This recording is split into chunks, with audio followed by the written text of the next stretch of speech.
সবার মুখে মুখে একটিই কথা, লাউ গাছের পাতাগুলোতে সাদা সাদা ছিটা ছিটা হয়ে যাচ্ছে, মনে হচ্ছে ফাঙ্গাল ধরেছে অথবা পাউডারের মতন অনেক পাউডারিশ দেখা যাচ্ছে।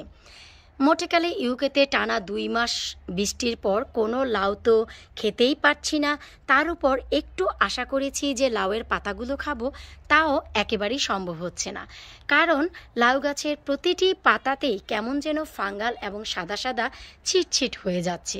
কী যে করব বুঝতে পারছি না। ভেবেছিলাম লাউ খেতে না পারি, কিছুটা ডগা পাতা খাবো। আজকের ভিডিওর বিষয়বস্তু তাই থাকছে যে কেন এই সাদা সাদা ছিটছিট হচ্ছে। হ্যালো এভরিওয়ান, আসসালামু আলাইকুম। কেমন আছেন আপনারা সবাই? আলহামদুলিল্লাহ, আমি তো অনেক ভালো আছি। দেখতেই পাচ্ছেন টানা 2 মাস বৃষ্টির পরেও আল্লাহর অশেষ রহমত, অশেষ মেহেরবানি আমার বাড়ির ভেতরের গার্ডেনে, বাহিরের গার্ডেনে, ফ্রন্ট গার্ডেন, ব্যাক গার্ডেনে সফলতা আল্লাহ যেন ভরি ভরি আমাকে দিয়েছে। তাই আমি আমার এক্সপিরিয়েন্সটি আপনাদের সাথে শেয়ার করতে চাই। আর বিশেষ বিশেষ কিছু সমস্যা আছে যা আমরা গার্ডেনিরা সবাই ফেস করি। এখন আমাদের জানতে হবে, আপনাদের যে অনেক অধিক প্রশ্ন এসেছে যে আপু আমাদের লাউয়ের গাছের পাতাগুলোতে অনেক বেশি সাদা সাদা ছিটা ছিটা হচ্ছে, মনে হচ্ছে ফাঙ্গাল ধরেছে, আবার কিছু কিছু পাতায় একেবারে পাউডারের মতো হয়ে গেছে। ফার্স্ট অফ অল আমাদের জানতে হবে, যারা আমরা গার্ডেন করি, এটি কি? এটি হচ্ছে একটি রোগ।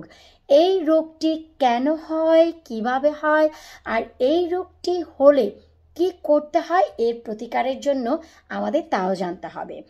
ফার্স্ট অফ অল এই রোগটিকে বলা হয়, যারা বাংলায় ভিডিওটি দেখেন বা আমরা বাংলাদেশে যারা থাকি, আমাদের গার্ডেনে লাউ সুন্দরীর ফলন করি, লাউয়ের চাষ করি। শুধু লাউ নয়, লাউ, টমেটো, মিষ্টি কুমড়া, বেগুন, এমন কোনো গাছ নেই যে গাছে এই রোগটি দেখা যায় না। জানতে হবে যে এই রোগটির নাম কি। এই রোগটির নাম হচ্ছে মোজাইক রোগ, যাকে ইংলিশে বলা হয় পাউডারি মাইলডিউ। আপনাদের অবশ্যই জানতে হবে ইংলিশ নামটি কি। ইংলিশ নামটি হচ্ছে পাউডারি মাইলডিউ। পাউডারি মাইলডিউ এটাও বলতে পারেন, আবার বলতে পারেন মোল্ড অন প্লান্ট, যে কোনোটি আপনারা বলতে পারেন। তো লাউয়ের গাছে, বেগুন গাছে, কুমড়া গাছে যে রোগটি হয়, আমাদের ফার্স্টে ফাইন্ড আউট করতে হবে এই রোগটির নাম কি। এটিকে বলা হয় মোজাইক রোগ, অথবা পাউডারি মাইলডিউ, অথবা মোল্ড অন প্লান্ট। এই রোগটির নাম হচ্ছে এটা। এখন আমাদের জানতে হবে এই রোগটি কেন হয়। এই যে মোজাইক রোগ বা পাউডারি মাইলডিউ, এই রোগটি 2টি কারণে হয়। এই যে পাতায় সমস্যা, এই সমস্যাটি অগাস্ট মাসের 2য় সপ্তাহ থেকে সেপ্টেম্বরের 3য় সপ্তাহ পর্যন্ত দেখা যায়। এর কারণ কি? এই 2টি সময়ে অনেক বেশি গরম হয় এবং অনেক বেশি মাছি আপনারা আপনাদের ঘরের বিন থেকে শুরু করে বাহিরের বিনেও দেখতে পাবেন। সেই যে মাছি, সেই মাছির ভিতরে কিছু কিছু সাদা মাছিও থাকে এবং বেশ কিছু মাছি আপনাদের অনেক জায়গা থেকে রোগ বহন করে নিয়ে এসে সাদা সাদা ডিম পাড়ে, যার কারণে ওই সময়তে এই রোগটি বেশি দেখা যায়। এটি হচ্ছে একটি কারণ।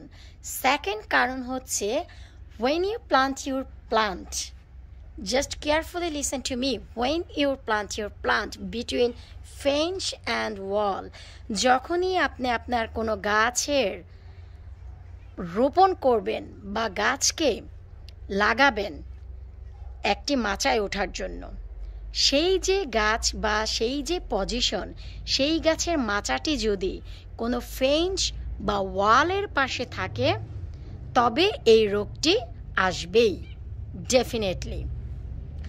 কারণ ফেন্স এবং ওয়ালের এক্সট্রা যে ঠান্ডা বা স্যাঁতস্যাঁতা ভাব, তা এই মাচার মাধ্যমে এখানে চলে আসে। সো এই জিনিসটি মনে রাখতে হবে যে বিটুইন ফেন্স অ্যান্ড ওয়াল, এই দুটির মাঝখানে যদি কোনো গাছ থাকে বা এই দুটির পাশাপাশি, অবশ্যই পাউডারি মাইলডিউ অথবা মোল্ড অন প্লান্ট এই রোগটি হবেই হবে। সো এই রোগটির নাম কি আমরা জানতে পারলাম, এবং এই রোগটি কেন হয় তাও জানতে পারলাম। এখন হচ্ছে এর প্রতিকার। খুবই সিম্পল অ্যান্ড সাউন্ড। এর প্রতিকার খুবই ইজি। একটি জিনিস মনে রাখতে হবে, আপনাদের গাছটি যদি টবে থাকে এবং এমন জায়গায় থাকে, যদি সম্ভব হয় তাহলে সেই গাছটিকে আপনারা রিপ্লান্ট নয়, রিলোকেটেড করুন। আই মিন এক জায়গা থেকে আরেক জায়গায় নিয়ে যান। গাছটিকে আপনারা মুভ করে গার্ডেনের একটি সাইড থেকে আরেক সাইডে নিয়ে রাখতে পারেন। এতে করে দেখা গেল যে আর যদি মনে হয় যে এটা সম্ভব না, গাছটি আপনারা মাটিতে লাগিয়ে ফেলেছেন, এটা সম্ভব না, তাহলে আপনাদের মনে রাখতে হবে আপনারা আপনাদের গার্ডেনের মাচাটি এমন জায়গায় করুন যেখানে রোদের তাপ অনেক বেশি এবং সরাসরি আসে। যেমন কি আমার এই মাচাটি দেখতে পাচ্ছেন, এতটা রোদ যেন আসে যা যতটা রৌদ্র গাছের প্রয়োজন তার থেকেও যেন বেশি রোদ পায়। এতে করে এয়ার সার্কুলেশন দেখেন কি বলছি, এতে করে এয়ার সার্কুলেশনের কারণে আপনার গাছগুলো সেই রোগ থেকে মুক্তি পাবে। মনে রাখতে হবে ফেন্সের মাঝখানে বা ফেন্সের সাথে যদি মাচা থাকে অবশ্যই যেন রোদ প্রবেশ করে। শুধু তাই নয়, এই জিনিসটিও মাথায় রাখতে হবে যদি কোনো ওয়ালের পাশে আপনাদের গাছ থাকে, আপনাদের জানতে হবে যে সেই ওয়ালের পাশে কত বেশি রোদ আপনারা দিতে পারছেন, যার কারণে আপনাদের গাছে সফল এমন অনেক শাকসবজি আসবে।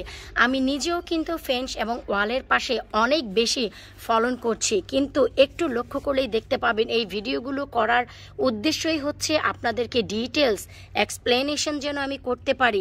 তাই আমার গার্ডেনের আনাচে কানাচে যেখানে যেই জায়গায় যা রয়েছে আমি আপনাদের সাথে শেয়ার করছি। এতে করে আপনারা বুঝতে পারবেন যে আমি নিজেও কিন্তু এমন ওয়ালের পাশে গাছ করি, কিন্তু আপনাদের দেখতে হবে যে এখানে কতটা রোদ আসছে। এতটাই রোদ লাগবে যতটা রোদ একটা গাছের জন্য প্রয়োজন, তার থেকে যেন আরও বেশি রোদ পায়। তখনই আপনারা কিন্তু ওয়ালের পাশে এবং ফেন্সের পাশে এই লাউয়ের গাছ লাগাতে পারবেন। আশা রাখছি আপনাদের যা প্রশ্ন ছিল যে আপু আমরা কি করব, অবশ্যই আপনারা জানেন এই রোগের নামটি হচ্ছে মোজাইক বা পাউডারি মাইলডিউ বা মোল্ড অন প্লান্ট। আর এই রোগটি হয় হচ্ছে মাছি থেকে। চেষ্টা করবেন আপনাদের ঘরের বিন এভরিডে চেঞ্জ করে বাহিরের বিনে ফেলে দিতে, আর বাহিরের বিনটি গার্ডেন থেকে একটু বেশি দূরে রাখতে আপনাদের নিজেদের গাছের সুবিধার জন্য। আর তৃতীয়, যদি সম্ভব হয় আপনাদের গাছটি মুভ করার, আপনারা গাছটি মুভ করে ফেলুন। আর যারা এবছর এই সমস্যা থেকে সমাধান পাবেন না, সামনের বছর যেই পাশে আপনাদের রোদ বেশি আসে মাচাটি আপনারা সেই পাশে স্থানান্তর করেন, তাহলেই দেখবেন আপনাদের এই 3টি রোগ থেকে আপনারা মুক্তি পেয়ে গেছেন। এই 3টি কারণ ছাড়া আর কোনো কারণ নেই আপনার গাছটিকে রোগমুক্তি রাখবে। আর যে কাজটি ফাইনাল আপনারা করতে পারেন তা হচ্ছে ম্যাজিক কীটনাশক বাবার বাবা, যাকে দিলে কোনো পোকামাকড় আসার বা তাদের বাবারও আসার কোনো ক্ষমতা নেই। আর তা হচ্ছে নিম অয়েল, যা আমি এই টানা 2 মাস বৃষ্টির মধ্যেও 2 বার ব্যবহার করেছি। আমি জানি যে বৃষ্টির পানিতে ধুয়ে গেছে, কারণ বৃষ্টি এমন নয় একদিন এসেছে আর 7 দিন আসেনি, টানা 2 মাস বৃষ্টি হয়েছে এই আমি যেখানে আছি।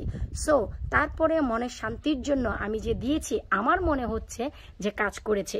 তাই তো আমার মাচায় আমি কিন্তু কোনো মোজাইক রোগের কোনো আভাসই দেখতে পাচ্ছি না। আশা রাখছি যে আমি আপনাদের জিনিসটি বোঝাতে পেরেছি যে লাউয়ের গাছের বা অন্যান্য গাছের পাতায় কেন এত বেশি সাদা ফাঙ্গাল ধরে। তো এখন থেকে তো বুঝতেই পারলেন এটা হচ্ছে মোজাইক রোগ। আপনারা রোডের পাশে গাছটিকে রাখুন যদি সম্ভব হয়, আর যদি সম্ভব না হয় আপনারা চেষ্টা করুন যেন আপনাদের ঘরের বিনগুলো প্রতিদিন চেঞ্জ করে একটু দূরে আপনারা রেখে দেন, কারণ বিনের ভেতর থেকেই কিন্তু খাদ্য থেকে যে পোকাগুলো তৈরি হয় সাদা পোকা, সেইগুলোই হচ্ছে মাছের ডিম। আর সেই সাদা পোকাগুলো থেকে তৈরি হয় মাছি। আমাদের এই জিনিসগুলো জানতে হবে। আর যে মাছি কিনা বিশ্বের বিভিন্ন জায়গা থেকে রোগ বহন করে আমাদের এই গার্ডেনের উপর এফেক্ট করে প্রতি সামারে, কারণ এই মাছির ডিম এবং মাছের জন্মই হয় এই এন্ড অফ জুলাই, জুলাই মাসের লাস্ট উইক থেকে নিয়ে অগাস্ট পুরো এবং সেপ্টেম্বরের মিডল পর্যন্ত। তো এবছর যেহেতু জুন জুলাইতে অনেক বৃষ্টি ছিল তাই তা হয়নি। অগাস্টের 2nd উইকে হালকা অনেক বেশি রোদ উঠেছিল, যে কারণে অনেক বেশি মাছি আমি আমার গার্ডেনেও দেখেছি। তাই নিম অয়েল আমি একবার দিয়েছি যেন বসার পর এরাও বোঝে বাবারও বাবা আছে। আশা রাখছি আজকের ভিডিওটি আপনাদের উপকারে লাগবে। বিদায় নিচ্ছি আজকের মতো, আল্লাহ হাফেজ।